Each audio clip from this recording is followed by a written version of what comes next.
kind of ended up on the receiving end of finishing up, but I'm going to clean this off. Don't look bad, I'll reuse it. Just needs clean. I had to go out. I used the strap wrench. It was stuck. Spent 40 bucks on this thing that hopefully I'll only use once in my life. Had to adjust it 120 times. But it fit on there with a 14 mil. You gotta like wiggle the fella.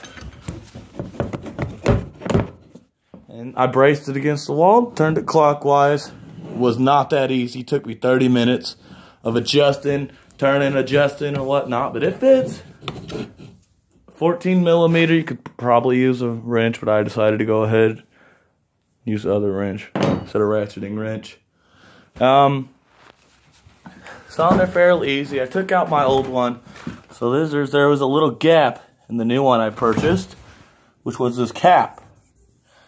Well, I guess this cap's like a pressure cap or something. It's easiest to, I put a flat head under it and pried it out as one unit. It's two pieces, but I've already put it back together.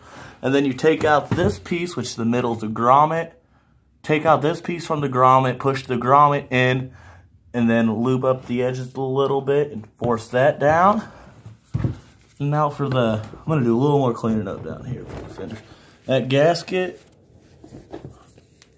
there, I put it on the pump and then tried to slide it down, and I couldn't get it to go in very easily. So I ended up holding the pump here while I went along and pushed the gasket, slid it off of the pump and down, and then that just dropped right on, no problem. That's the fuel intake. I'm actually replacing that. I'm going to go pick that up tomorrow. But I remember the way that sits here. That's the outtake line for while you're fueling. That's your fuel output to the engine. And that's your electrical connector. I think that'd be a rollover valve or something. I don't know. It's above my pay grade. We'll clean that up, put it back on, and she'll be ready to go. I previously made a comment about the fuel gauge wasn't working on my van. I never diagnosed the front of it itself. You see this? Yeah, that's a little charred there. Fuel arm is just fine to float. That's all, I don't want to say burnt up, but it looks burnt up. Anyways, y'all, I've had lead poisoning the past couple of days. I've been also sick.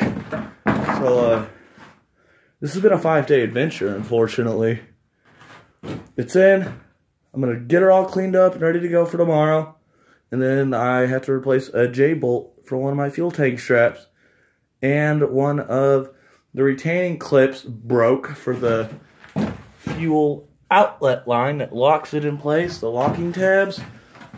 So I gotta go find a replacement one of those. And then she's good to go. I rinsed her out with fuel. Put fuel in it, dumped it through a strainer, dumped that fuel back in it, rinse, dump. Strained it out with a fuel pump strainer. A fuel funnel is what it's called. Works great. When I drained this thing, I thought it only took 18 gallons to fill. Every time it ran out of gas, it took 18 gallons to fill. I only did it 3 or 4 times. Well, it's a 35-gallon tank. I had upwards of 25 gallons still in it. That was a whole adventure within itself. It shows it on the bottom, the stamp right here. This is 35. And that's the numbers. I don't know. I don't know. I just want to get that clean, get it back on, and start it. I did put starting fluid into the intake. Fired it, and it did run for a couple of seconds before it died.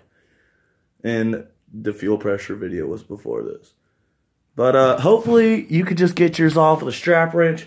I couldn't, and then in the mistake of giving up, I lubed it up, and then my strap wrench could no longer touch it. Well, now, 40 bucks, didn't want to spend, but I had to. It worked, though.